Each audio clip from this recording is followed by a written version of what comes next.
Tony, What up? What up? what's up, dude? Nice shirt. Thank you. Kicking it old school. You got to. Hmm. I was always a GT fan more than a Dragon Ball Z fan, though. Really? Mm-hmm. I never watched GT. It's pretty good. Yeah, I'm sure it was. What's up, Ian?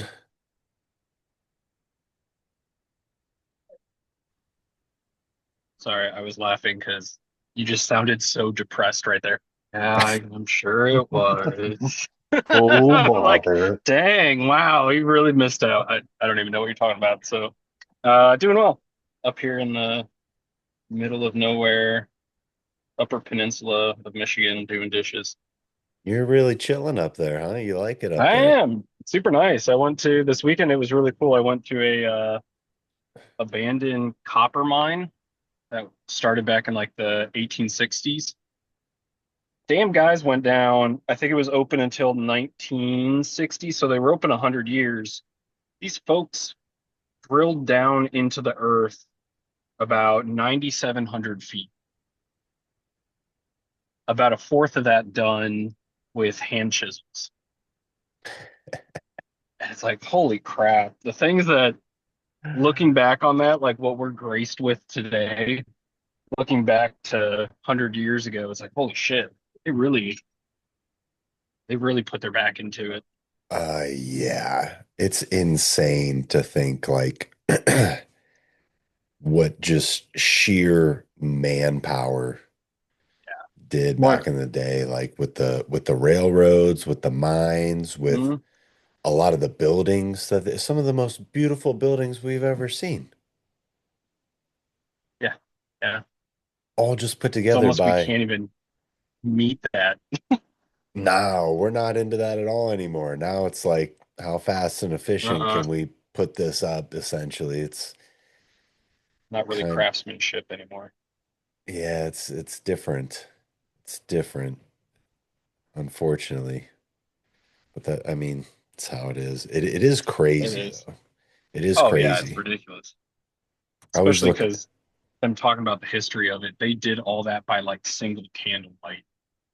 Just Mhm. one candle in the middle of a giant cavernous cave that they drilled out. So it's pretty cool. Unbelievable. What's up, Dr. Jeff? JR, what's going on, brother? Hey, that was a good call. That was a good point you made the other day. Yesterday, I guess it was, when we were talking about like why do people gossip? Like what's good about it? Hmm. And a lot of the stuff, it is connection. Like it totally plays into the herd mentality. It's like that's how we connect is over talking shit about these people or over getting blackout drunk or over, you know what I mean? It's like all these things like, and when I look at like some of the distractions that I've struggled with, that was like the only answer I could find as far as when is this appropriate at all? Like when is this a benefit to my life versus when is this really just adding no value to it? You know, it was like video games or drinking or smoking or doing these other things. It was like the only thing that I could ever find when I dug into it was connection. Yeah, we saw it all the time in the military. Just, I mean, it wasn't really, it was, I guess you can consider it a little bit of gossip, but like our teams never really connected until we quote unquote went through the shit together. And then we could bitch about the shit that we went through together. So until you go through that, your team never really gels. And then you have a common like shit pile that you can all kind of kumbaya around and then you meld. So it can be a good thing in a sense. Yeah, I think that that's a bit different because it's like you're sharing in the struggle. Yeah, I guess that's true. I guess gossip's more just completely negative. just Yeah. talking behind other people's backs. Yeah. I would say I would relate that to more like what we're doing here. Like we're sharing in our struggles essentially and like That's fair. Yeah. overcoming them together and using each other to, leverage each other's experience. But yeah, it definitely in the military, as well as like most blue collar work that I've ever done, it is a lot of just talking shit about how terrible how terrible that job was, how terrible that experience was. Yep. Well, Which could go in a negative path if you dwell on it. Yeah. Sorry. no, no, I was going to say, I have a son that's now in high school, but I mean, this was the bane of his existence in middle school. And I think from what I remember, middle school is the same for me. You have to pick on somebody so other people won't pick on you first. That's how you achieve a pecking order and you get popular as you just collect people to pick on somebody lesser than you. So Prison yard rules. it's I mean it's a very ridiculous thing that kids figure out very young. And yeah,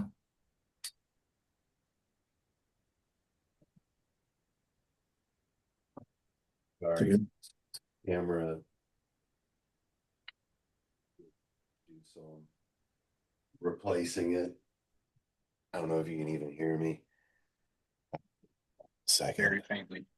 Yeah, no, my camera keeps, I don't know what's happening to it, to be honest, but it keeps just shutting off at random times. So I'm gonna there we What kind of go. camera are you using? Like a USB webcam, or do you have like a full blown like Sony Yeah, it's like camcorder? a full, like this is, I don't know if you guys can, it's like it's like a, you know, stand like a nice, I don't know, like $700 or $800 like Sony digital camera. Just haven't quite figured it out yet. Normally it works fine. I think I overheated it today. You got to put those guns away. It's Making because it your wrist flustered. is so damn good. Yeah, I'm so hot, man. I was on fire today. You're making it blush, giving it the vapors. Something like that. I don't know. I don't know what's going on with it, but we're rocking the webcam. It'll work just fine. We don't need to be high def. All Low right, and slow, baby. yeah, let's dive into this week. So this week we're talking about covert contracts, and we're also talking about cognitive dissonance and the Benjamin Franklin effect. Okay. So I know like we've all kind of discussed this before and we've had calls where we talk about the contracts and essentially it's agreements that we're making with other people, with God, with the world, with objects even sometimes. Like it's this agreement that we're making in our heads without the other party basically signing off on it, right? So it's essentially if I do this, you will do that. That's the basic structure of most covert contracts. If I am a good husband or a good man, however I define that, and I'm good to you, you'll be good to me. Right? If I do these things for you, then you'll do those things for me. That's how this ends up playing out. So for for most relationships, whether it's our romantic relationships, our working relationships, our relationship with the higher power, like this gets it's really, really damaging because that's not really how things work, right? And oftentimes it comes from this place of, if I can solve your problems before you even ask me to solve them or bring up the issues, then it leads to like safety and security in my home, like as a child, or in different relationships we had as we experience, like as we grow up and get older. And it always ends up leading to resentment. Always ends up leading to resentment. So the key to identifying these is identifying our resentments. Like that's number one. That's the easiest path to identifying these. And then once we have identified them, we have kind of two options. One is to basically establish a real agreement with that person, or if it's more of a worldview or with a higher power, decide, is this actually how things work?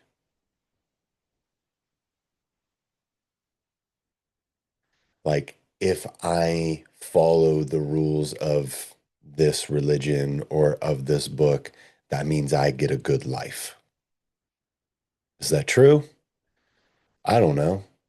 Read a lot of the stories in the book and see how it works out for people. Is it a perfect, carefree, smooth life? I don't think so. I don't think so. That's not the promise. So, um, identify our resentments and we'll find our contracts. Now, the next piece of this, when we get into the cognitive dissonance, right? This is something we want to create as, and we're going to feel this as we grow and as we change, right? And it's when we identify, we have the awareness that maybe forming these contracts or saying these certain things or treating people in this way or allowing people to treat us in that way is not the correct way, is not the way that is going to lead to accomplishing the goals that we want in our life. Having success in our relationships, having success in our finances, having success in whatever area of life that is. And basically what we'll experience is we'll perform an action or say a thing or allow someone to treat us in a certain way or accept a certain behavior. And now that we have awareness around it, we know it wasn't the correct thing to do. It wasn't the correct action to take. So now you're in this battle between the default settings and this new version of us that we're creating.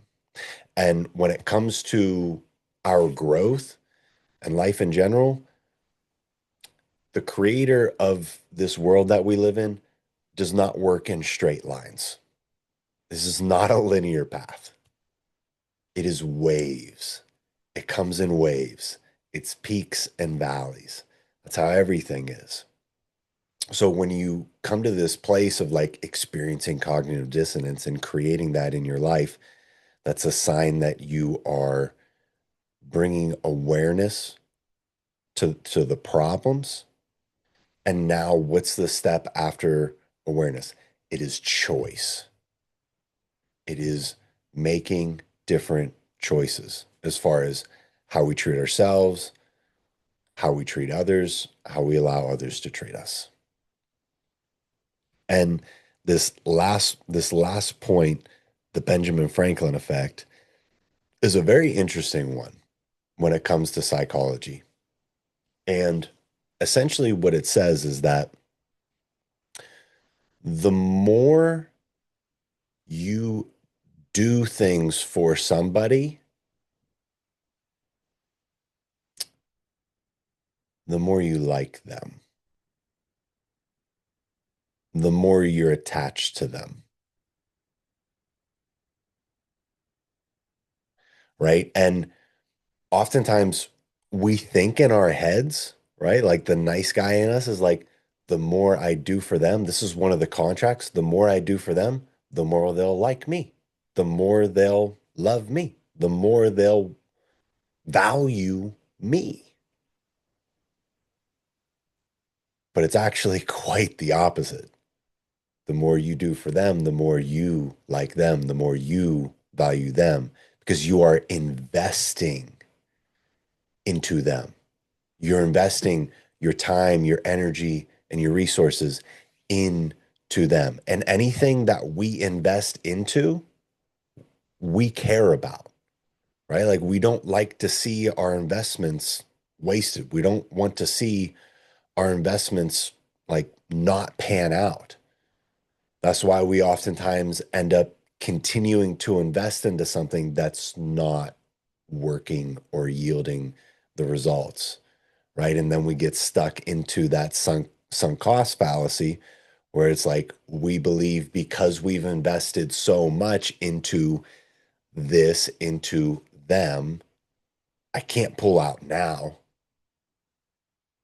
I can't end this now. I've put too much into this, right? I've already gambled away so much money. I'm due for a win. Like this has to work out. But that's not necessarily true. So, one of the key ways of breaking this behavior of the covert contracts, of the doing too much for others, is making requests, requesting other people to invest their time, their money, and their energy into us.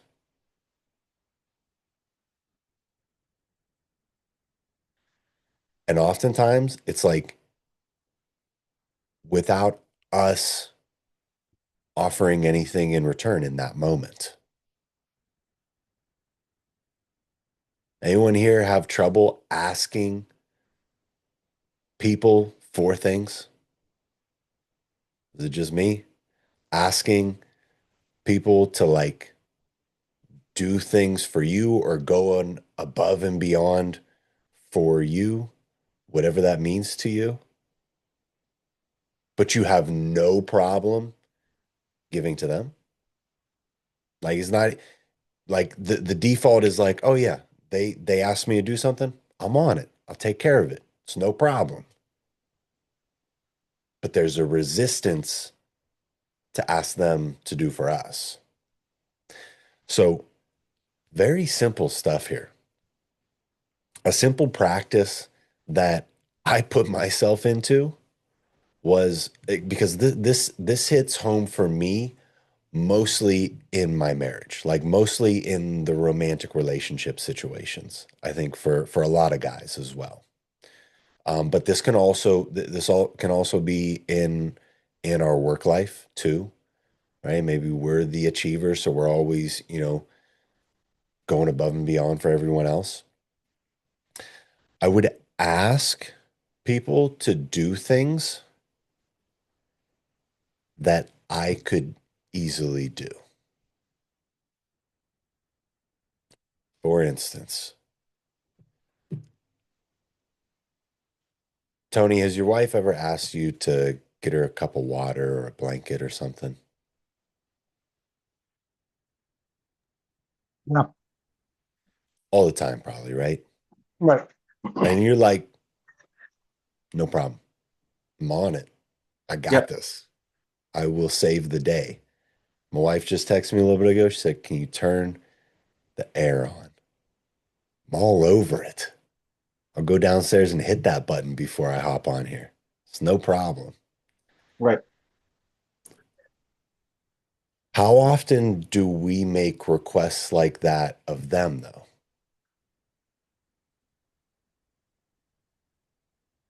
I'm trying to do it more, but not as often. Probably not even close to as often, right? Hmm. But there's things like, hey, could you grab me a drink? Could you grab me something on your way from home? Could you, you know, give me a massage later? Could you, whatever it is. Like maybe the massage isn't the best thing because you don't really do that ourselves most of the time, but you I can. asked for that today. I got told no. That's okay. So, but like just asking, asking my wife to like get me a drink from downstairs, asking her to, you know, help me carry something, asking her to do whatever. Like literally just get me a drink, grab me a fork, do this little thing, grab me a notebook while you're at the store, right? Like just making these simple requests where there's a very low probability because part of why we don't make requests is the rejection piece. It's like I don't want to have to deal with them telling me no.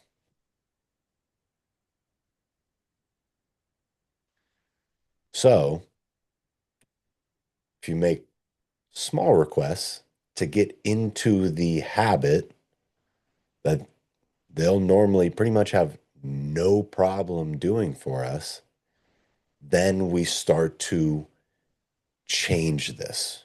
We start to change like our default setting of never making requests. Because oftentimes, the only time we make a request is when we're in like, we really need something or want something.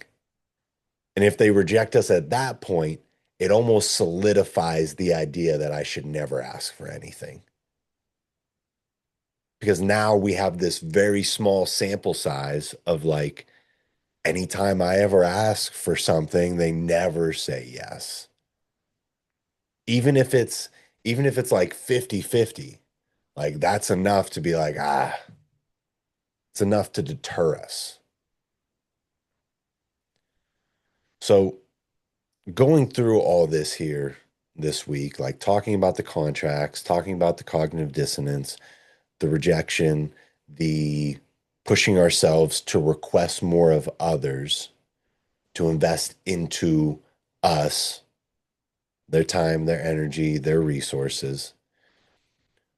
What comes up as we talk about this? Like what what do you see in yourself that kind of resonates where it's like, yeah, I could definitely do a better job of this, or this is something that I've identified recently or in the past where it's like that was something that I was falling short, or that was a contract that I was putting in place and I've been working on changing that. Like what comes up for you guys?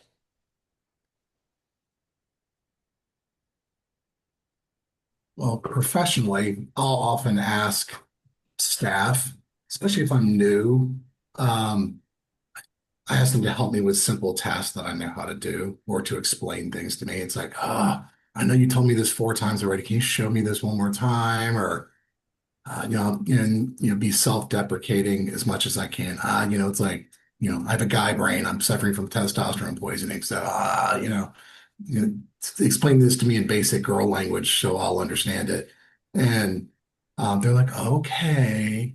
And so then they're very helpful and kind. And, I won't even have to get out of my seat. They'll come to me because they can't wait to help me. So I'm like, oh, okay, great. So that's how I kind of get, you know, staff when I start someplace new or I have new people that I'm working with. So, but it's funny, I could do that professionally. I know that is an intrinsic skill that I picked up, I don't know how long ago, but to do that in a relationship, oh God, no.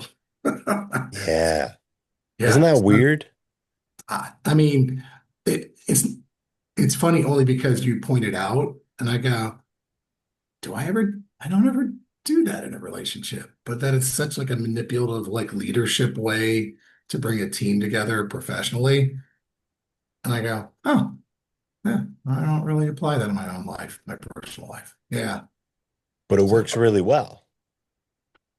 until it doesn't, I don't know. It I it get it, it the rejection. Yeah. well, it works really well in your professional life. Oh, what professional life? Yeah, absolutely. Yeah.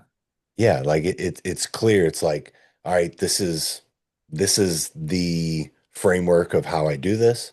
Every time I do it, they're happy to help. They're even excited to help me.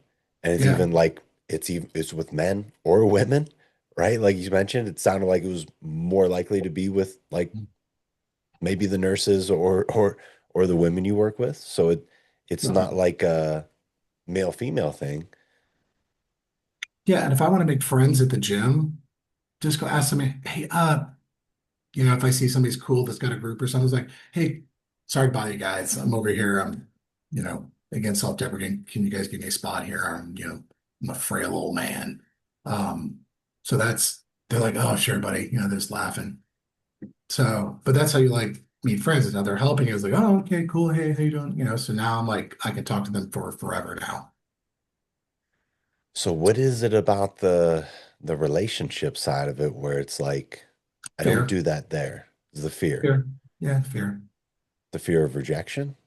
Um, I, I don't know. It puts me in a I don't know. It's so funny. Like the immediate thoughts in my mind are like, oh, that makes me less of a man. That would make them not wanna, even though they would be serving me in a kind of gender normal role, woman serves man. For me, it puts me in a mental mind space of like, I should be able to do that myself. I need my own damn water. I was So gonna say maybe a fear of looking weak to your partner. yeah, it's funny. And I joke about it. I was out this weekend and met like a couple. We just hit it off. We're just talking, and um, I was just cracking a joke. He's like, "Man, your husband's awesome." I was like, "Please tell me you make this man a sandwich on a regular basis." And he's like, "Yeah, you need to make me a sandwich on a regular basis." And I was like, "This guy's awesome. I hope you like take care of him." She goes, "Oh, and I do." And anything I was like, "Oh, so I know to point it out in other people's relationships as a joke." But I was like, "But I'll be damned if I ever ask him to make me a sandwich." Got it. Tell my wife I need a sandwich every day. Nothing, honey.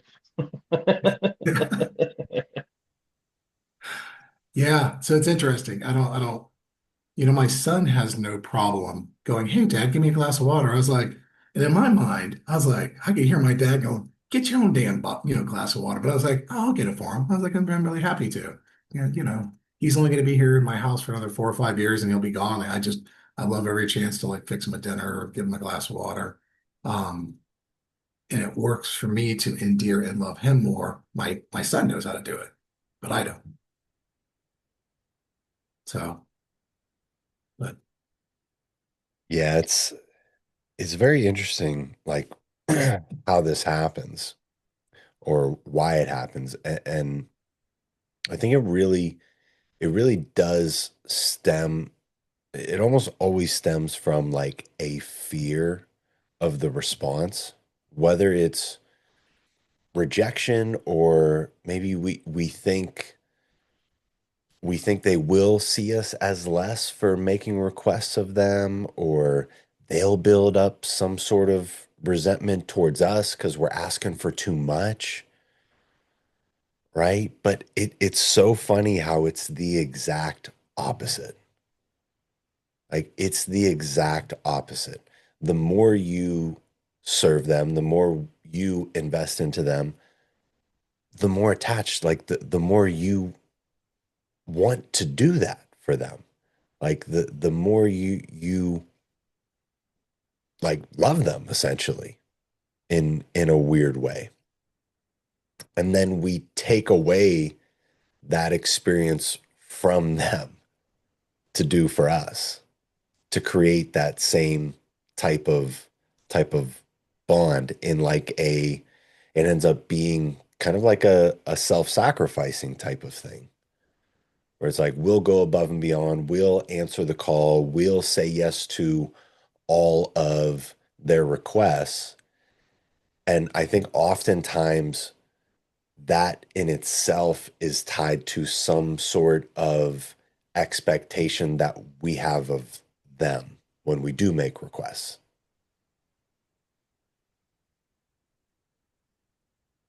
And that's why we're so defeated when they do reject us, because we've done so much. We've gone above and beyond. We've invested so much into everything that they have asked. And then when I finally ask for one thing, she says no and has no idea like what the weight of that no means to us in that moment.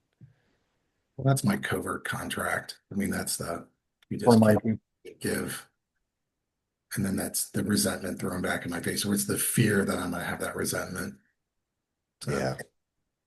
Yeah. So, I mean, we got to do a better job in our relationships. There's no doubt about it. And I think if you just like you said, Jeff, like that works so well. My whole experience of like networking and making new friends and establishing relationships with complete strangers, that's the number one fastest way to do it. Ask them for help. Ask yeah, them for help or advice. with networking, same thing. I have no problem cold approaching anybody on the planet Earth. You know, some executive or head coach or famous people. I've got no problem walking up cracking jokes by myself. But if I would rather go to their agent or like somebody else going, hey, do you know them? Could you provide the introduction? Not because I'm afraid, but it's like everybody appreciates that. Hey, can you do me a favor? Hey, this guy wants to meet you. So that person's asking them to meet me. I'm asking something. So we're all getting something together out of it. That shared, hey, can we all do it? It's so much better than going, hey, I'm sorry, I don't mean to, make you uncomfortable or disturb your time. And then, I mean, it doesn't matter. I'll still do it. But getting people involved, people are like, oh yeah, I'd love to do that for you. It's such a quick bonding, yeah, professionally, but I just can't seem to ask my partner. So weird. Yeah. Yeah. What else? You guys agree on this? You guys see this as well? I see it as well on my side. How so? Like, how's it play out for you normally? Um, I would agree with Jeff. It's easier for me to ask for things in the professional manner than it is in my relationships. So very mirrored. Um, and yeah, I think it is that fear of having my partner see me as needy or needy has always come in my head. Like I don't want to be viewed as needy or anything like that. So, Don't want to be seen as needy. And and this is, go ahead, go ahead. then there was another facet of like asking for sex. And I think you and I talked about this on the phone once. It was the thing that comes through my head about like asking for sex is I don't want to be viewed as like a horn dog or one of those other guys. And this, I believe, goes back to being pretty much raised by my mom from age 12 and on, and my dad being a serial cheater. So it's, I think, a lot of programming from mom of like her bad mouthing dad for sleeping around. And yeah, so some fun programming there. Right. Just that statement, one of those guys, Yeah, exactly. right? Like, what does that mean? Does everyone here love sex? Are we all on the same page? See, Show of hands. I think we're all on the same page. Could everybody pretty much go for it at any time of day, every day? Is that pretty much all right, we're all on the same page. So you don't want to be like all guys? exactly. What it is we end up becoming the guy that like hides it and tries to like manipulate our ways into getting sex instead of being direct about it, Yeah. And then right? that brings up another covert contract that I would do would be like, oh well, it needs to almost be it becomes transactional, it becomes tit for tat, like, okay, I initiated this time so I don't look bad, so you need to initiate this time, and if you don't, then I'm going to withhold it. So, which is always great for a solid relationship that is flowing with sex. The moment we stop initiating is the moment we never have sex again. I'll tell you Correct. that right now. That's the Correct. That's end. that's the That's vicious circle for me. yeah. Because I spent so long initiating, being told no, initiating, being told no, that it made me stop wanting to initiate. And it just, and now it's so hard for me to outwardly say, hey, I want to go fool around. Hey, I want to go have sex, rather than, make little side jokes hinting that I want to do it and hoping she'll pick it up. It's one of the struggles I'm going through right now, is breaking back out of that and going, hey, come on, let's go do this. I normally what I found that has helped for my wife in particular, uh I just let her know like way ahead of time. Like I'll wake up and just text her and say, "Hey, later, it's going down." Just so you know. October 16th, we are Huh? going to do that. Yeah, I'll tell her like I'll text her the day before sometimes, or I'll like tell her the day before like, "Hey, tomorrow when my mom picks up these kids, as soon as they're out of the house, me and you are in the bedroom and it's going down." Like that's what's happening. Like, and for some reason, like I don't know why. Like it doesn't make it because what I thought in my head all the time was like it's got to be spontaneous and a Uh-huh. spark and like it's got to build up to this thing and I got to say the right things and she's got to be in the perfect mood Has to be a and Hallmark movie. The right, perfect mood right. is It's never almost able. completely opposite of that is the highest success rate. Yep. Yeah. I make a public service announcement. I just go, hey, look, here's a PSA. We fixing to get it down. As soon when you're off, you know, you better choose your attire today because when you come home, it's going to end up on the kitchen floor. And they're like, what? And I was like, I ain't joking. So, I mean, to be able to kind of establish that and said, you better pick what you're wearing tonight, Hmm. because yeah, and just let them know. I mean, that works fantastic. Because otherwise they're going to negotiate. Oh, I'm tired. I'm like, yeah, I don't care. It's like, if you're going to be tired tonight, you better let me know. We'll stop off at 7-Eleven and get you a Mountain Dew or we'll get you an espresso shot because it's going to happen. And they're like, what? Oh, yeah. It always works out great. This is like Hmm. this is I think this is a common thing. Like I think this is like just let them know ahead of time and I I honestly like I can't think of a time where that gets met with rejection. But I can think of plenty of times where I'm like last second like, "Hey, by the way, like, kids are sleeping. What do you say?" Like I can I can name plenty of times when that happens, right? Where like I try to make it spur of the moment or I try to make a move, right? Like, but if you give the heads up, if you're just direct about it for whatever reason, it's accepted way better. And this is Yeah. like what I experienced in dating as well, by the way. Like it changed my whole worldview of women when my best friend that was constantly having sex, just constantly, every time we would go out, it's like I'm striking out and he's hooking up with this girl. And I'm like, what is going on here?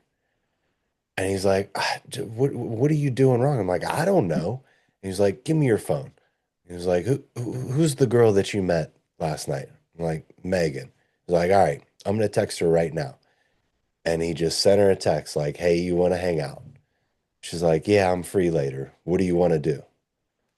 I would like to practice making babies with you. Are you in?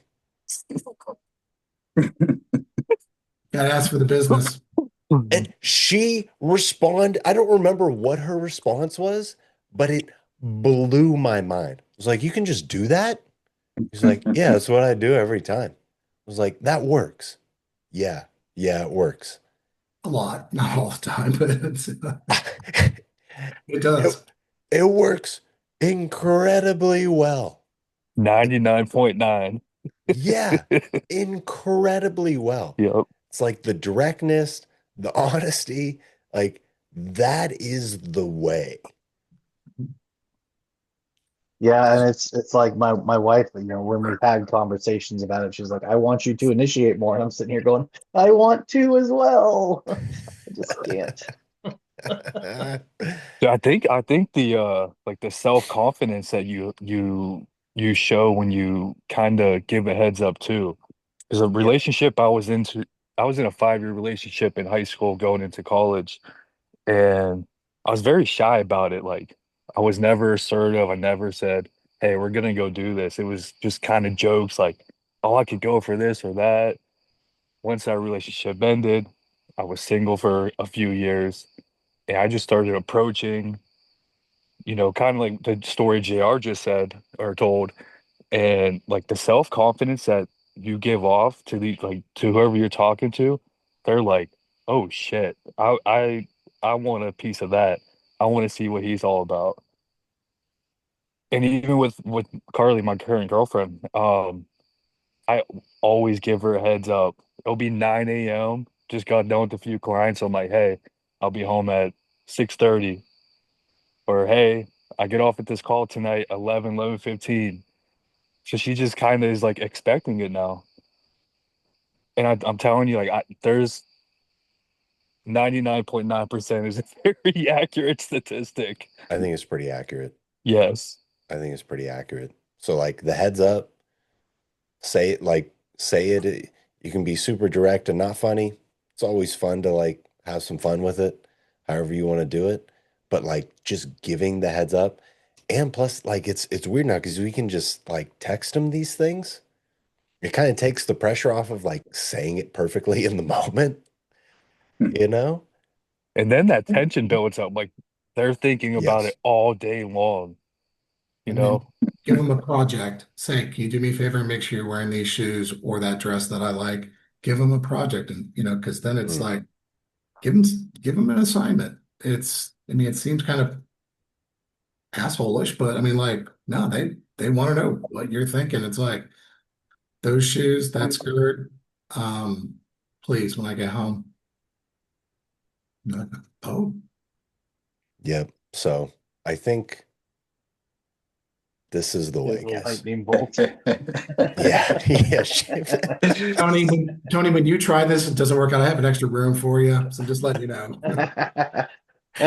Sorry, we're all Yeah, see, setting them up. then I go stay in your extra room, and she's like, I need help with the baby. What are you doing? We're all setting Tony up. I want Tony's to gonna show up with a black eye next time. Right. I want to go back to this statement that you said earlier, Ian, right? Like the fear of appearing needy to them, Yeah. right? I think this is a very common one. And it's such a strange contradiction because just like a lot of this stuff in our heads, for whatever reason, the beliefs that we have around how all of this works is totally backwards. It's Yep. totally backwards. And this one specifically, like the not wanting to look needy, so we don't ask them to meet our wants and needs. hmm We even maybe like pretend like we don't even like, nah, babe, I'm good. I don't need anything. Anyone done this? Like, I'm cool. Don't need a Yep. thing from you. Right? When we do that, first off, can we all agree, show of hands? We all agree you guys want and need things. Everyone agree with that? Okay, so we all have wants and needs. So when we hide our wants and needs, that causes them to never get met, which leads to the result of you being needy. And resentful. If you don't ask for what you want and need, the result is you become needy. Like you're putting off that energy because you can't help it because none of your needs are being met. So you become a needy person. There's no way around it.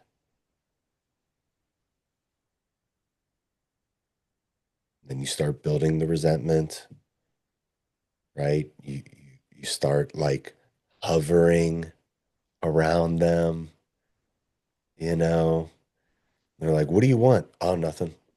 Nothing. Just I'm gonna go over here. You seem annoyed by me being around you. I was gonna ask you for something, but it doesn't seem like you're in the mood, so I'm not going to now." This is where it leads to. That doesn't sound confident at all, right? That doesn't sound like strength.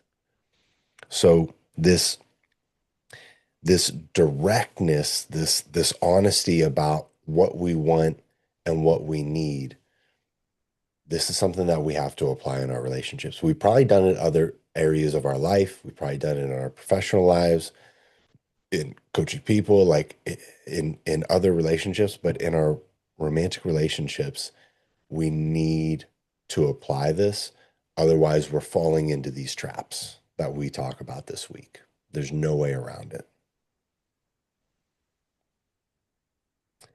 And the contradictions, it's so crazy. Like not wanting to seem needy makes us needy.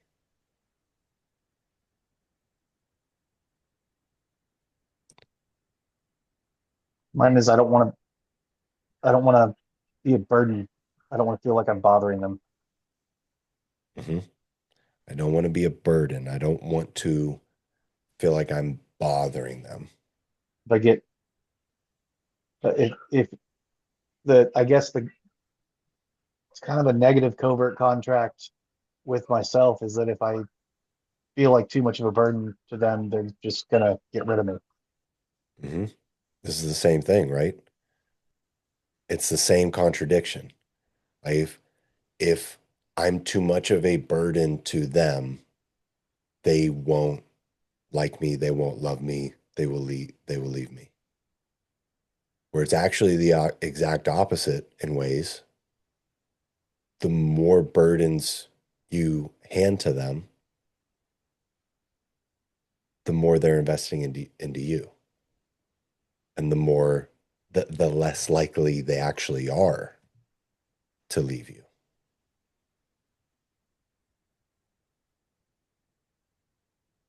It's interesting. Like if I'm invite somebody, say, "Hey, come over, I'll cook you dinner," and I think, "Oh, I'm a really good cook," um, and they go, "What can I bring?" And I go, "Oh, nothing. I got everything." Or, "Hey, what can I do? Just sit here." I was like, "Oh, I'll just pick some music. I got everything. I'll take," you know. But no, it's a much better evening if I'm like, "Yeah, come on over. We're gonna put you to work, girl. We got some stuff for you to do." And they're like, "Oh," then you're gonna hear chop this up, and I'm like, "I can do it." She's like, she looks like she has Parkinson's disease. It's like never like held a knife before. Like, what do I do with my hands? I was like, cut the parsley. So, but if you give them a project, they're like, "Oh, okay, I'm part of this." And I'm like, "Yeah, let's put you to work a little bit." And it becomes a much more connected because if I'm just doing something, I say for them, but I'm doing something at them. They're not Mm, getting, there's not a connection. mm, Um, it's when we're doing it together. That's, yeah, that's much better. mm. So Yeah, getting them involved. yeah, ask them to do something. Yeah. Bring something. I'll bring something you want to eat. Bring a dessert you like. I was like, "Oh, you know what I really like?" I was like, if you don't mind, I'm going, I don't really like that. I'll just give him something to do, give him a project. So Yeah. Yeah, it's a great point, right? That is a great point. Like invite someone over to make them dinner. Like, what can I bring? What can I do? I got it covered. It's all on me. I eat that all the time. God, it's so stupid. Thanks for pointing out all of my inadequacies again, JR. I appreciate that. It's our inadequacies. Don't worry. We're all in this together, man. We're all in this together. What else? Zach, Gerson, what do you guys got on this? What do you see? Yeah, so something I wrote down, if I manage everything perfectly, nothing bad will happen to me or the people I care about. The root, fear of chaos or loss, the hidden contract that I pulled from it. I'll micromanage, overthink, overprepare, expecting safety and certainty in return. If I do everything right, it will lead to a smooth, carefree life. Correct. Which gets exhausting, stressful. You start to create resentment towards others because you're trying to I mean, I'm trying to prepare everyone to be perfect in situations to avoid conflict or chaos. Um, and then there's some resentment towards me and whoever I'm doing that to. And it's something I've been aware of. It's something I've gotten better at, but there are still certain people or certain um things that come up where I just completely like try to take over and this is how we're going to do this.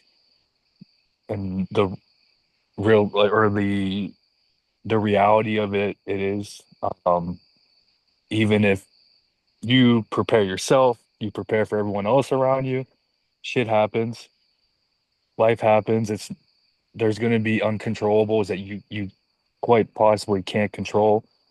Um and I think realizing that has made me really just kind of dial in on for me controlling what I'm able to control, and that's it. Not over stressing over the things I can't control. Not letting it bother me as much as it used to in the past. But and it could be like the most random things like politics, um, sports or health and nutrition or just things that where or things to where I can have opinion on, someone else can have an opinion on, and if it gets brought up, I'm gonna want to speak on that, and I'm just like, oh, this is gonna cause chaos. So I literally like overthink and over prepare for it. Like I'm gonna avoid this at all costs because I don't want the chaos. Because it's gonna disrupt my peace, almost like being selfish.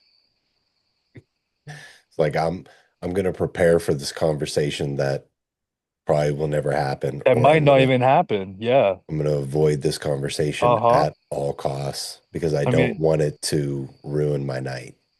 right. I mean, I will like if I know I'm going somewhere tomorrow, I will sit in the shower and I will have conversations in my head about how this can go wrong and what can I do to prevent this from going wrong.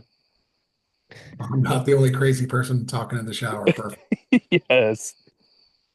It's not terrible to like Hmm. prepare, but yeah, if you're obsessing over these things that And like there, never mhm, actually happen. yeah. And a lot of the times, like I can't come up with one right now, but sometimes they will be so stupid. Like I will be in the shower and I will start thinking of if someone does this to my dog, I'm gonna absolutely like rip their fucking throats out. Like it could be the most bizarre stuff. And then I get myself worked up. I'm like, just I don't know. I don't know what the proper word is, but um Well, you know, it's Hello. interesting. So when you sleep, that's what your brain does. Uh-huh. So your brain goes through scenarios to try to reconcile slights or events and tries to rework them or rethink them. And so you'll find if you ever are in traffic, especially in the morning, more in the evening, you'll see people talking to themselves. I'm like, are they on the phone or are they just like, I think they're crazy talking to themselves. But I think it's a residual left over from their sleep where they're just, oh, I was working through this anxiety from yesterday. And then I find Hmm. myself talking to myself about it as well. So That's interesting. I do the same thing. It's a very anxiety related thing where I'm Yeah. like, why am I coming up with these weird ass scenarios? But I think it's just an anxiety thing. I'm Hmm. So there with you guys. is I that where have the these crazy term stories in my. is You're that just where trying the to, term you should sleep on it comes from? Maybe, maybe it yeah. has something to do with it.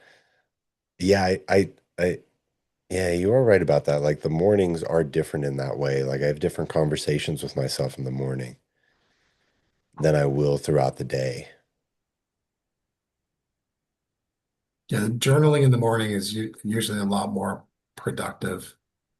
Yeah, I noticed that. Yeah, I Hmm. know my journaling's a little bit weird in the morning. I'm like, all right, but well, sometimes I think mostly I'm when I'm driving, I'm just like, what the fuck am I thinking about? Like, what is this? Like, what like something that's gonna happen. I was like, oh, this is weird. I don't know. It's just, I guess they call intrusive thoughts. I mean, I don't know, or just reimagining things, or think. I don't know. Yeah, I don't know. I just have a. I think I have a, like Dr. Jeff said, probably the anxiety, but like I just sometimes if I'm not doing anything or like if I don't put music on, sometimes I just catch myself just kind of driving in silence. That's when my head is like, Hmm. oh, somewhere just thinking on its own. it's called rumination is the term for it, the medical term for it. So you're just, Rumination. yeah, your brain is just spinning. Mm, mm, mm. Yeah, it feels weird after I realize. But Yeah.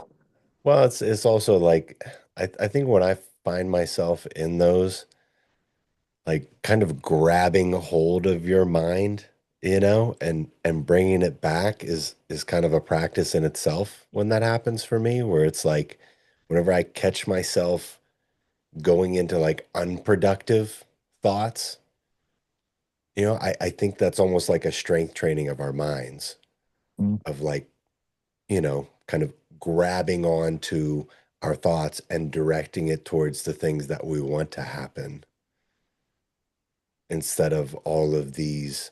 Like it's a funny thing whenever I talk to Rick, it's very clear that he does not imagine bad things happening, like really at all. Like anytime we are talking about something, if it ever goes in that direction, he'll immediately chime in and say, well, guys, what if it works? Then what are we gonna do? And we're like, yeah, well, no, we're talking about how we're talking about all the ways it's not going to work right now, Rick. Hold on a second. Like we're trying to uncover all of these scenarios, and he's like, yeah, but what if it works, guys? What are we gonna do when it works? Isn't It's that like, like an amazing perspective though, how you see life though? yes, yes, and Um, you like and it's and I really do believe like putting ourselves in that mindset and like working towards that is really like there's so many books, there's so many examples of people that talk about this, right? You've got The Secret and The Master Key to Riches and Think and Grow Rich and book after book after book that talks about this getting to these states of vibration to, basically take our subconscious mind and filter out the things we don't want and allow the opportunities that we do want to come through so we can see them and act on them and move towards them. And I'm a firm believer that that is real, right? You look at a lot of people that are kind of down in the dumps and always speaking negatively, and all they want to do is talk about their poor health and the bad things that have happened to them and woe is me type of stuff. And you wonder, like, chicken and the egg type of thing, right? But I think their thinking led them to these places and keeps them trapped in these places. But Thursday night when you were having Rick have that, and I typed in the comments quantum physics, but that's the basis of quantum physics is things with similar vibrations attract each other, and that's just it's a it's a property of physics.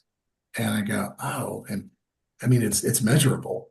So if all you're doing is, and I love this term, catastrophizing. So everything's a catastrophe. It's like, oh, this is the worst possible outcome. All you're doing is aligning, creating all this negative. There's no room to have, and that's why it's shocking when Rick says it. You're like, oh, what if everything works out? I'm like, stop it. I'm over here catastrophizing. I'm like, Yeah. and it's so jarring to somebody's like so positive. You're like, stop it. The amount of conversations I've had with Rick where I'm like, man, this is going wrong, and if this happens, this can happen, and this can happen. And then every time without fail, like I don't even know why I don't expect it. It's just like, yeah, well, what if it doesn't? I'm like, motherfucker, I can't argue you when you're talking positive. Shut up. I mean, yeah. So It takes a ton of practice too, because so something that I used to do for myself for like my training that I do personally, I used to always think like for motivation, I used to think about the things that could go wrong to push me so I wouldn't so that stuff wouldn't actually happen. Like a lot of my competitions that I've done in the past, I've never visualized myself winning or hitting this number or doing this or that.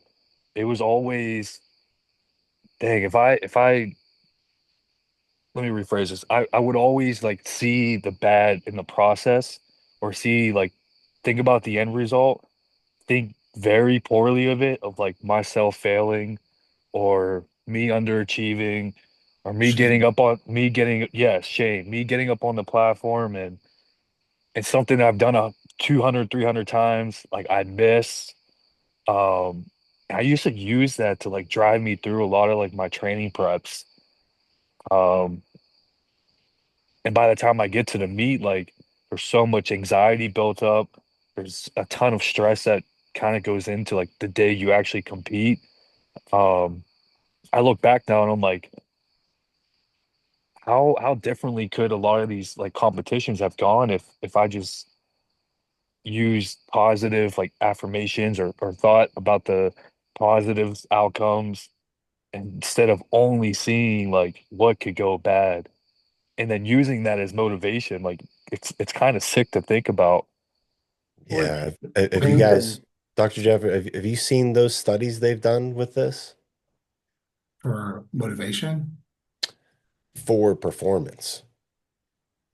Like So, when they so when they do like visualization, like they'll have, you know what I mean? They'll have like, all right, the visualization only group, the no visualization and workout, the none of either, and then the visualization and the workout. Like, have you seen some of I, those?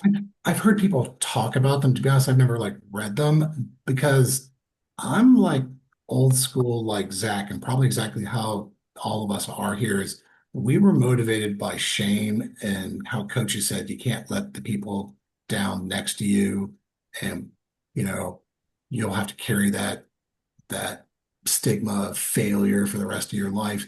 Uh, and I've always been jealous of those kids that are like, oh, I'm gonna run, I'm gonna put the gold medal on, or I'm gonna jump up on the podium. And I'm like going, get off the damn podium. You don't get on the podium until you win. And I have like such a, but they're celebrating mentally already. And I was like, oh, I, it's interesting that some people have that built into them but I think most of us that ever played sports, I mean, that was beat out of you. Um, but when I have sports psychologist or when I have to, I don't know, I don't know if you guys know what cooler is, but like I'll have coaches or team owners go, Jeff, can you talk my driver? He keeps crashing his car. I don't go shame him. I'm like going, hey, let's talk about the times you did well. So then I'll apply that principle, but I don't believe it for myself. So I'll use that as a way of motivation. Um, but it's so funny. That's not how it's ever motivated me. Well, I'm the same way. Like, oh, go ahead. what's really funny is if all of us take a second to think about it, even if we're not into the whole power and positivity thing, how many times has everything gone wrong that we said was going to go wrong? Probably 0.01% of the time. So it's like I'm sitting here thinking about all these things that could go wrong and everything that could happen that's negative, and it's never happened before. So why is it going to start now? Is that really happening? No, it's not. So why am I worried about Yeah, it's like a misuse of our energy. it? Mm-hmm. So it's interesting. Like, if you're in flight training to be a pilot, all you practice is catastrophes. So it's the hammering away of catastrophes. And as you're sitting there just sipping your cup of coffee, like your instructor going, where would you crash land right now? What field would you put it in? What road? What road did you just pass over? Didn't have wires on it. That would have, and so everything is constant catastrophe thinking. Um, I, it's interesting. It's like, hey, what if everything goes right? Oh, we'll get there on time. I mean, there's no, but it's so drilled into a lot of things as planned for the catastrophe. I think it's just, I don't know, I think it's just part of our genetic design as humans, yeah, as animals, worried about that thing that's going to come eat us or kill us. It's kind of almost the same as how long does it take you to put your armor on? It takes me like less than a second to put my armor on. I know I'm capable, and I know I'm good in crisis situations. I might take a second to go, oh shit, what's going on? But why would I want to wear that armor all the time when I know that I can just throw it right on when I need it? Right. Yeah. Like if something really goes down or you find yourself in that situation, it's like that to react and do what needs to be done. Right. So why are we spending 30 minutes of our day thinking about what we'll do if it happens Right. Mhm. when Yeah, that's we're already gonna do what we know we're supposed to do. You So just all got to be right, like Ross and learn to pivot. so some one of these studies, so I'm looking these up because I've seen a bunch of them. One that the Cleveland Clinic did. So they split it up into three groups. One practiced visualizing like their muscles growing that they were that like and they worked out, and the other just merely performed the exercises. 13%. Yeah. Well, in this study, it showed the muscle the strength increase for this particular study was actually 30%. But That means it was 10.8% more than the control group that just worked out. And this is like visualizing yourself doing what? Visualizing yourself getting stronger. Like Okay. visualizing your muscles growing through working out. But did they work out at all or no? Yes, Oh, okay. they also So, worked out. All But right. All right. I was just like, there is one where they split them up into three groups. One group spent 15 a days just visualizing. 15 minutes a day, 5 days a week, not working out, just visualizing. And they had a 10.8% increase in their strength. that's crazy because oh, a lot of my visualization, and I'm talking strictly on like my training now. It's a little off topic, but sometimes I will visualize myself with 600 pounds on my back going down and both my legs snapping. Like, Yeah, we all do that. That's it's totally normal. So I'm looking at this study. So they did the finger spreading exercise. So when people were doing the spreading their finger apart exercise with strength training, they got strength increased by 53% by doing the actual physical exercise. The group that did no strength training had 35% increased strength just by visualizing it. jeez. So it wasn't as effective as doing the actual exercise, but I mean 35 versus 53% increase in strength. That was like, that's a Pretty lot. good. That's Yeah. pretty good for Really good. that's pretty good for pretending to exercise. Yeah. I should be a lot stronger. I should be jacked. Well, Yeah. this is one of those crazy examples of like the power of our minds. You look at like the placebo effect. How do you explain that shit? Where it's like people think they took the drug and get the same results as if they took the drug. Mhm. Yeah. So funny. I always think of like because I love watching UFC. And I will listen to a lot of these guys like when they're not training for a fight or they're not in camp, and a lot of them talk about like visualization, manifesting, um, just like doing the fight before it actually happens and only visualizing like success. That's why like guys like Conor McGregor, like everyone's like, oh, this dude's an asshole. He's saying he's gonna knock Jose out in 13 seconds, and he ends up doing it. He's like, I saw it. I practiced that round 10,000 times in my mind. You measure it, yeah, at the weigh-in. You Yeah, plan it all out. yeah. Yes, it's not coincidence, right? Like the greatest, Hmm. all the great, like you read, one of the first book reports I ever did in my life as a child was on Michael Jordan's autobiography. And that's one of the things he talks about in there. Like before games, he would sit and visualize making all of the shots. He would visualize before every single game. And a lot of, Dr. Jeff, you probably have seen and talked to and maybe worked with like the sports psychology guys, some of the guys that do hypnosis and all these things with the athletes when they're coming back from injuries, especially, right? To get them back into that frame of mind. Like it works. It definitely works. So there's something to it. And this, if you got there's a book that I read a long time ago, and I don't know how I feel about the author and who he actually was and the validity to a lot of the stuff.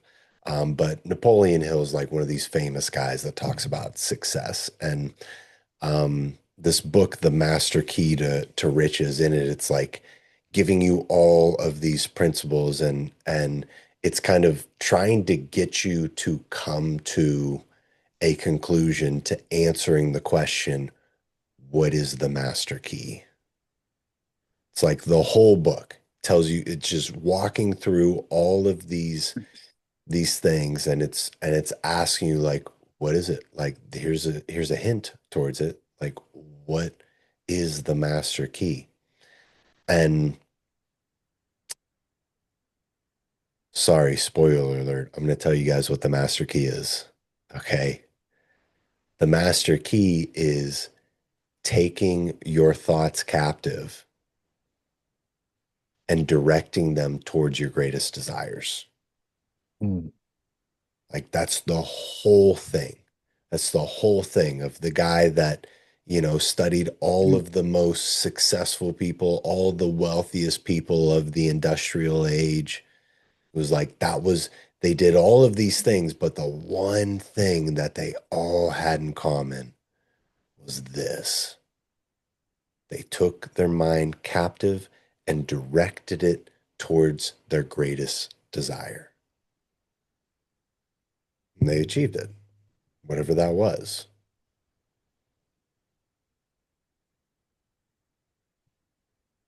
So this is a part of our journey, like part of why we get ourselves in certain scenarios or don't perform the way we wish we could have in certain conversations or relationships or scenarios is often because we allow our mind to go to those places where we're imagining our leg snapping in half with 600 pounds on our back, or we're imagining how she's going to react if we bring up this thing or ask this question or approach this certain conversation, right? We're directing it towards the exact things that we actually don't want to happen.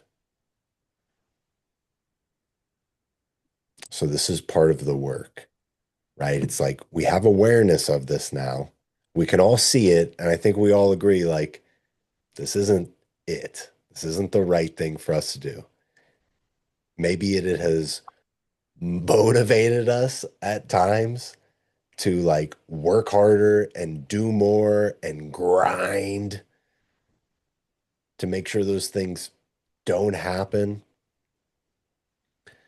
But it hasn't led to the things that maybe we really desire in certain areas of our life.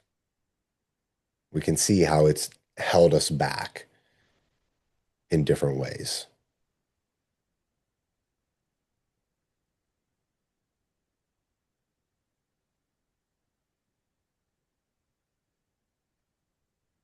So, As we're all spinning examples in our head. yeah, I can come up with a bunch. Yeah. I think we all can. Yeah, and these are the things that we got to work on. This is like when we talk, I think this is a big part of like the mental strength, the mental capacity for ourselves is being able to grab onto our minds and continually ask that question of what if it works? What if none of that stuff actually happens? What if, why don't we think about what it'll be like when we win? Why don't we why don't we ponder about what it'll be like when our relationship is incredible, when we find the girl that is actually great for us, rather than us constantly thinking about how a relationship is kind of fucked in certain ways, or how every time I meet one of these girls, like they're fucked up in certain ways, and I don't really want to be with them, right? It's like, can we grab onto our minds and say, no, thank you. I'm not going to dwell on that. I'm not going to think about that. And I'm going to stay focused on the thing that I want, on the thing that I desire, on the goal that I have set for myself in this area of my life, and continue to allow that to, morph how we respond, how we act, and how we view, even how we view the world and how we view ourselves. Because like we all agree, this shame aspect that we have instilled into us from other people, from parents, from the coaches, from the teachers, from the bosses, from whoever, it's not benefiting us. Mm-mm. I mean, it did to a point.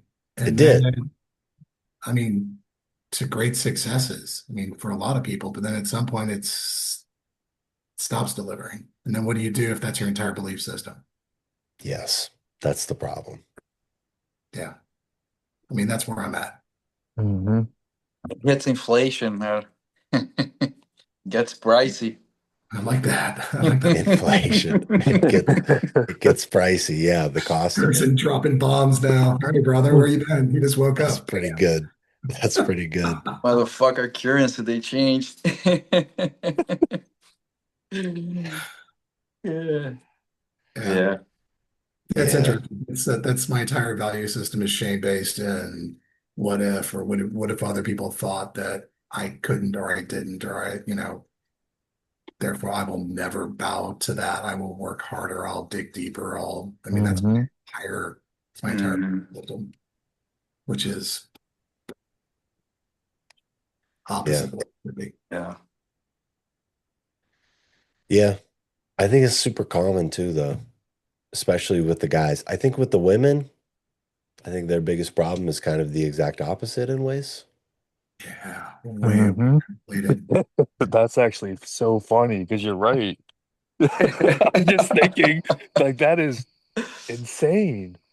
It The is the yin, exact opposite. the yin and the yang, man. Uh-huh. Yup. Yeah, we come in shame, super shameful, and they come in, what's wrong? There's nothing Girl, wrong you're with me. wonderful. You're so pretty. Oh my God, you deserve so much more. I'm like, shut up. You guys all talking to each other. Nobody, You're why is nobody spitting out reality in the girl world? no, they're We're all all ten, they're all tens, Jeff. just ask them. Yeah, just ask like, how would we've all seen the clips. How would you rate yourself? 10, 10, 10. Why wouldn't you rate yourself as a 10? It's like you ask a guy, he's like, I don't know, like a 4.5 on a Five, good day. solid five. Right, like solid 5. I feel pretty good about a 5. I feel like I'm Yeah, exaggerating a little bit, but okay. Yeah. right. Yeah. 3.2. 3.2. Yep, No, Tony, yep. you're a 10, baby. You're a 10. You deserve better. Stop settling. Yeah, it just doesn't have the same weight when I look at my wife and go, well, my bros think I'm sexy.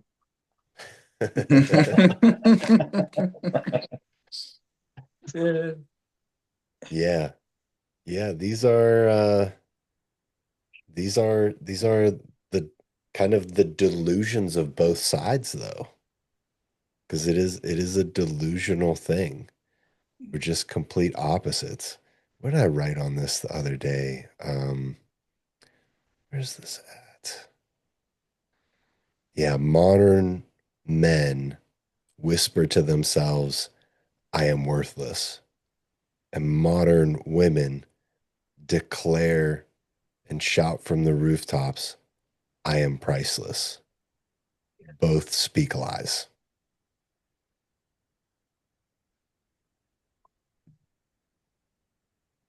So we just flip the script and we're good, right?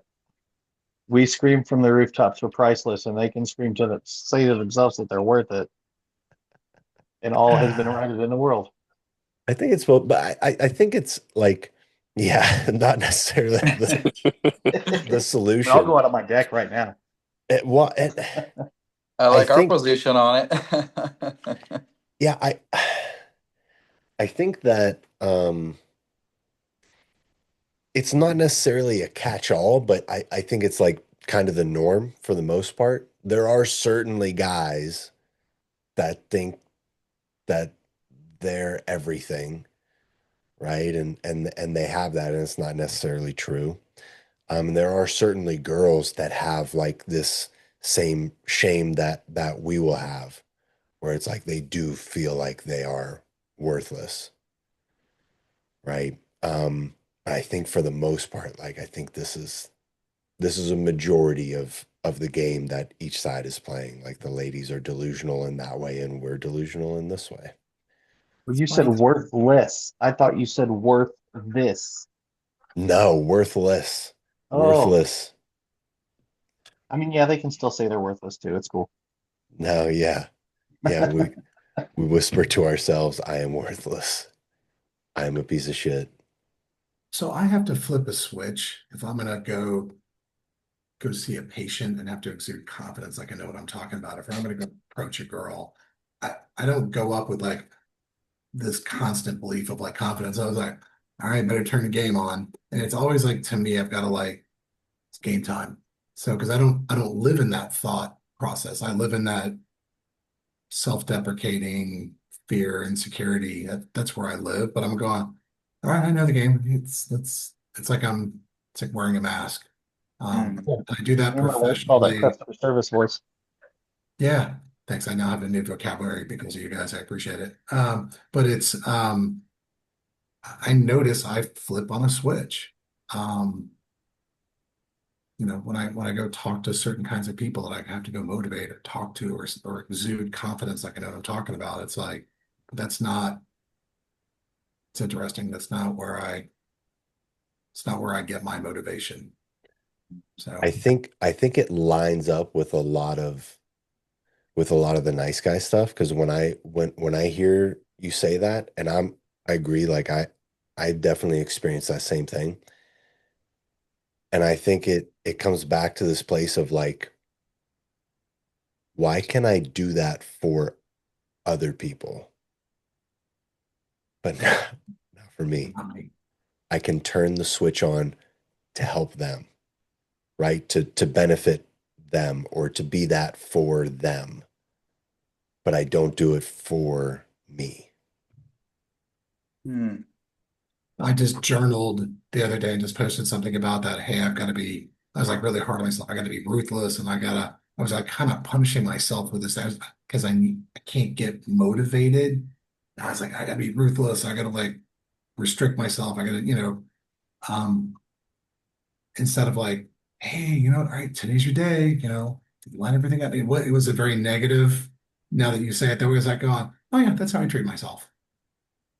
It's because I can't get that motivation unless it's negative-ish. It doesn't have I have to go back and read that now. It's probably sounds pretty stupid now when I reread it, but instead of like a positive, it was we're gonna have to really tear into you and be hard and disciplined and shame-based to get accomplishments done instead of Right, motivated. That's not how I treat anybody though.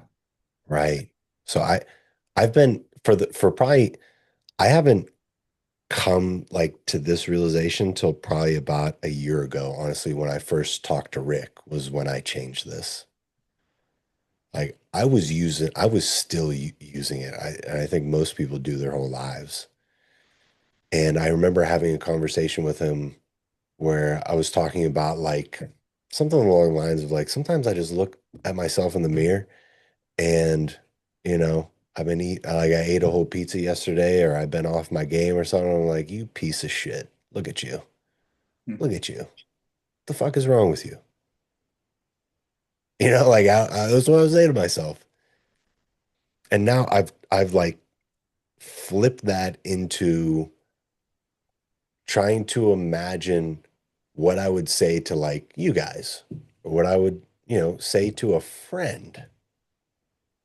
Because like when he challenged me on it, he didn't give me a solution. He just said, I don't, he just asked me like, do you think that's a good thing to do to yourself? Do you think that's needed and necessary? Or do you think there's a better way to do it? And I've thought about that conversation so many times since then because I was like, I never even thought there was a different way. Like I never even imagined that's just how I did things, and it worked because every time I would do it, back on track, working harder, grinding away. But I think it keeps us in this loop because when I think about like how would how would anyone respond to me? Like, Jeff, how would your clients or your patients respond to you or your friends or strangers respond to you if you talk to them like that? It's interesting. And it's almost mostly because I grew up in the football world. Hmm. Um, that's how that shame-based yelling, that's how you treat people. And for the most part, most of the military operates until you get to the very highest, most elite level people, and then they switch to this positive, productive speech. Something to eat, anyways. So yeah, it's unless I was in like an abusive coach or drill sergeant any kind of mode, my God, I would starve to death looking for clients. Yeah, if I talk to people like that. People would not like you. No. People would not want to like go to you. They would not want to work with you. They would not want to be around you. So like Yeah. when I connected that, when I was thinking about that, it's like, oh, no wonder I keep falling off and like sabotaging myself. I don't like myself. Like my relationship with myself is exactly how my relationship would be with other people if I talked to them that way. Yeah, I have like such imposter syndrome about myself. It just, yeah. Yeah, this switch here, like just starting to go into that mode of like, how would I talk to a friend here?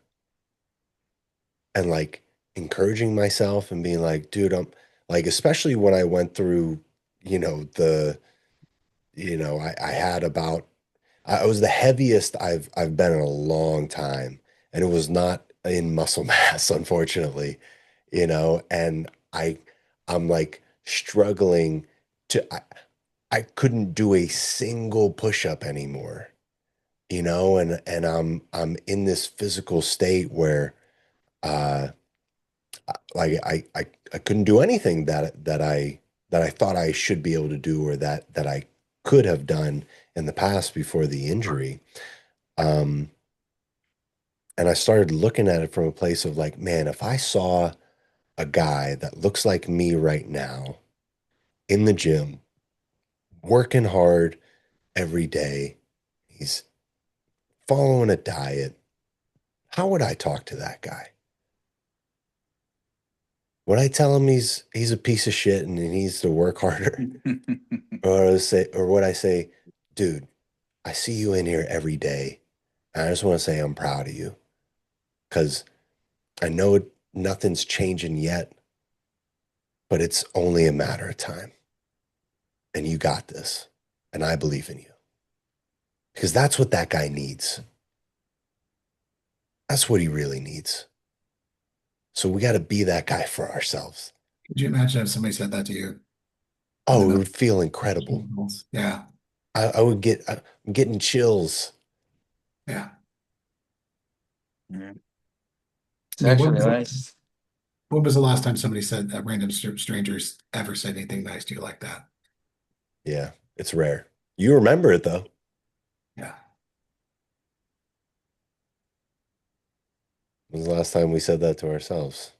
Oh, never. I say it to other people all the time. I Never know say it you do. to myself. I know. There's no self-love here. Come on. Yeah. Terrible. Let's I think we should all start implementing this one, man. Like just think about how you would uplift another person that is in your scenario. Think about how you would uplift them and encourage them and what you would say to them. Just write it down and like look yourself in the mirror and say that to ourselves from now on. Like start changing the way that we treat ourselves. Treat us just as we would treat others.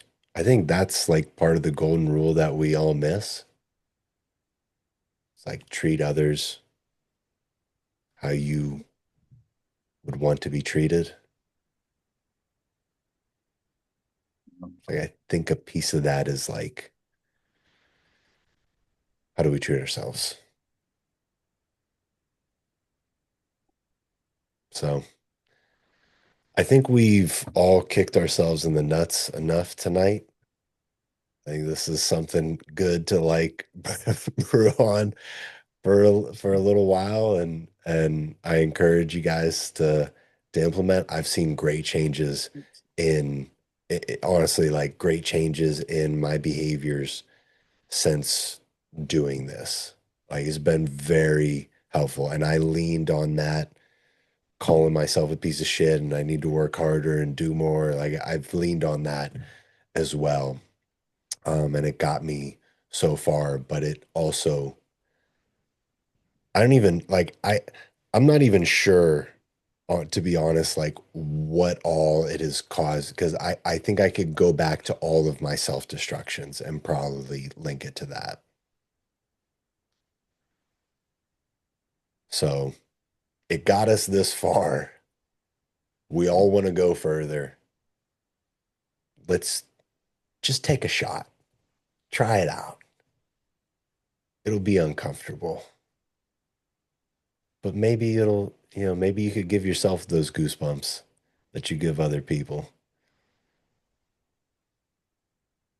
Um, Real quick Yep. to touch on last week, I did bring up everything that was bothering me in unit, um, and had a pretty productive conversation about it with Tim, who's my hell diver. Yeah. And I think part of it, what because I did discuss it a little bit with some of the brothers I talked to in the VC over there, and I think part of it was it wasn't I was treating myself like I was less than other people, and like it took a quick tap in the nuts from one of my brothers over there to be like, I'm not gonna let you sit here and say that you're less than just because you got gifted this program. If anything, you put in more work than they did to get it. All they had to do was put down money and you put in work for it. Because I'm not gonna let you talk about yourself like that. So um as far as the grieving and the process of grieving, it's still hard to describe for me, but um But now it's out there. Has it yeah. lost a lot of its power? Well, yeah, it has. And Tim's he's like, honestly, brother, I was just waiting to see how long it would take for you to come and talk to me about it. So it's out there and we move forward. Good, man. Yeah, you sound a lot better than last week. Yeah, I was quite pissed off. It was tearing you up, man. Yeah. A lot. That's So good. That's good to see you smiling again. yeah, I'm just really tired. Yeah, newborn baby will do that to you. Dude, I'm Yeah. exhausted today too. I went last Friday to get my tests done, and I don't know, for some reason I just had to see. I thought like I was low on tests because like I've irresponsibly done steroids in the past, and 35, and my testosterone is at it's like 790, so it's not that It's bad. pretty damn good, I'm dude. Holy optimal. shit. Yeah, the lady goes, "You're It's optimal pretty right now. damn There's good. nothing I can prescribe you." And then as I mean, I don't want to put this into it, but like she said, I mean, if you want, try like like uh, eh, um it's like peptides, whatever. Yep. So I was gonna see like maybe with Zach or even with Jesse. So and you guys, what do you think about? So Yeah, Um, I don't know about the ones I use, but I use collagen peptides sometimes. well, I think it's called Ipameril something. Ipamorelin and Cimarelin, yeah, you're Yeah, it's IGF or something like that. Yeah. what do those do, Jeff? I'm not familiar. Do so they do they stimulate like testosterone? no, so they all stimulate growth. Well, they stimulate a few things, but the main effect is it stimulates growth hormone. Okay. And so Oh. the good thing about that is growth hormone increases cell production globally. So if you're injured, it'll help with tendons, ligaments, and certainly with muscle growth. Um, the downside is um, it makes all cells grow, including cancer cells. Oh yeah, okay. And How so about nerves? Would it help with nerves? nerves are a tough one. That's in medicine, everything is like everything, well, except for nerves. And so it's So probably not. But yeah, I just tell people peptides are great until they're not. And like, oh, I've been using them for years, no problems. I was like, thanks, bro. Thanks for your bro science. But um, we do know that a lot of the peptides have caused liver failure, uh, kidney Mm. function damage. And then, there's no studying it because, but we do know that increases in growth hormone increases significantly tumors.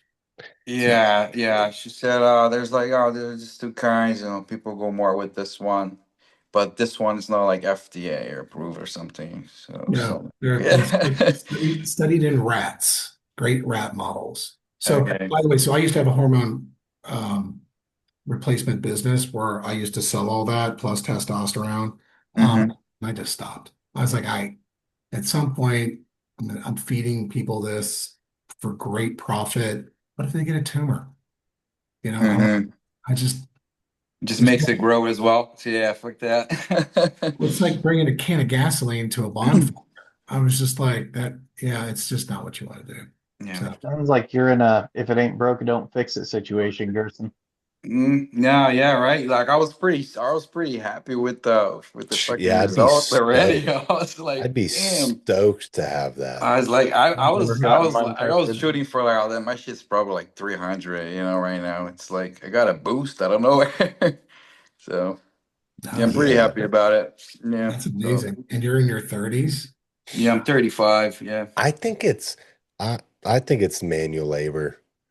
I think that shit just honestly, like my wife's father, he's total blue collar, like manual labor guy his whole life.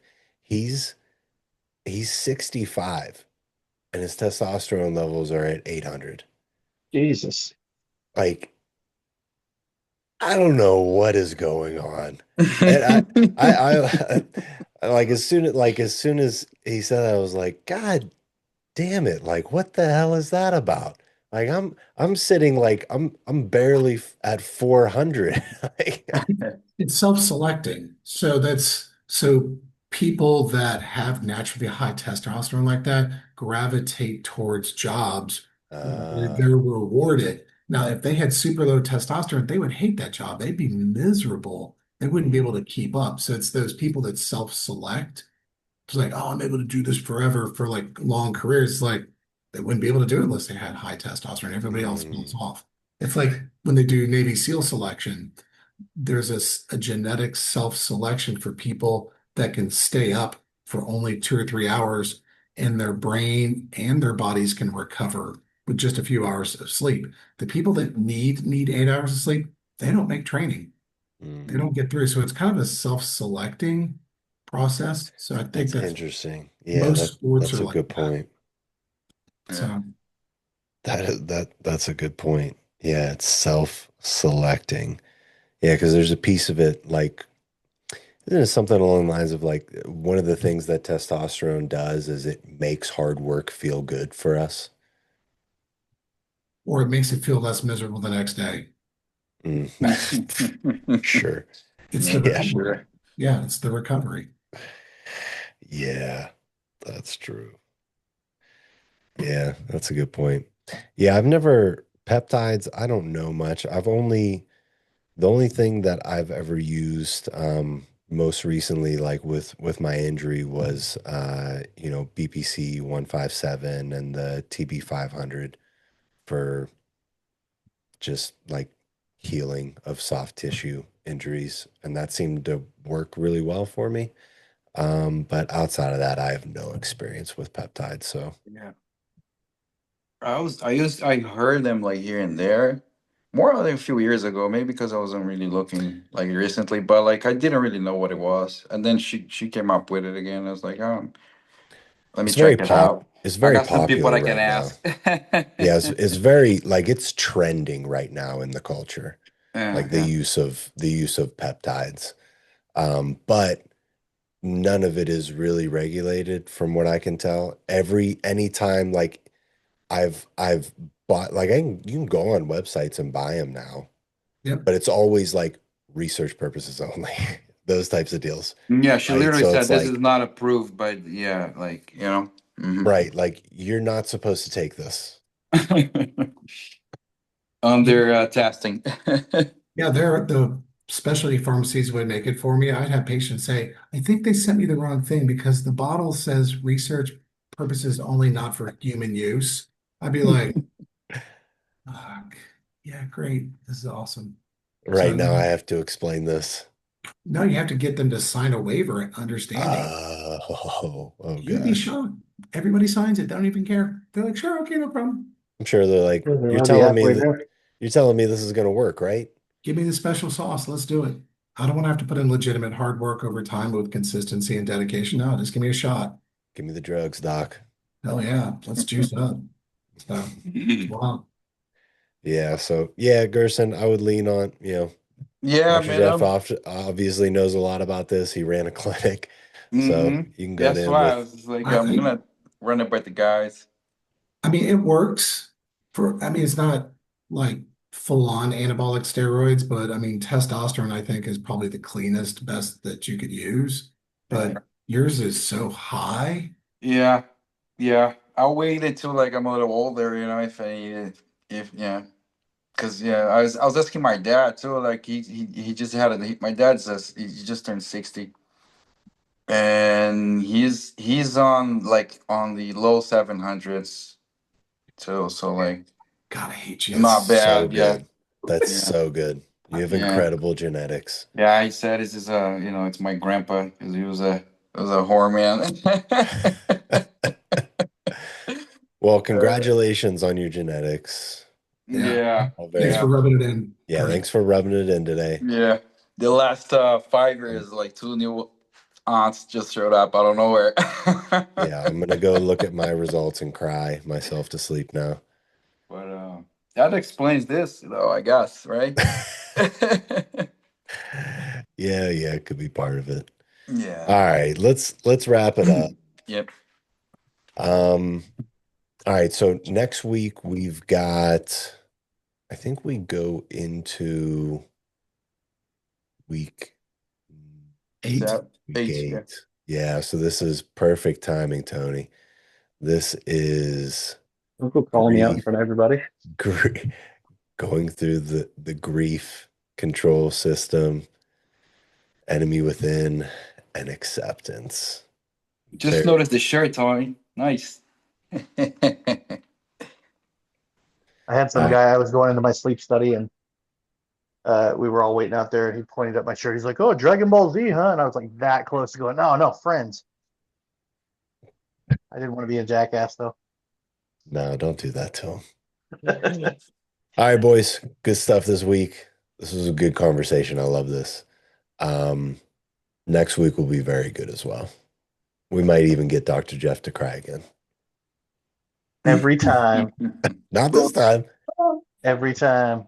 You need to start bottling it so we can sell Dr. Jeff's tears. Oh, dude, I cry all the time, so you guys just so Man, silly. For research purposes only.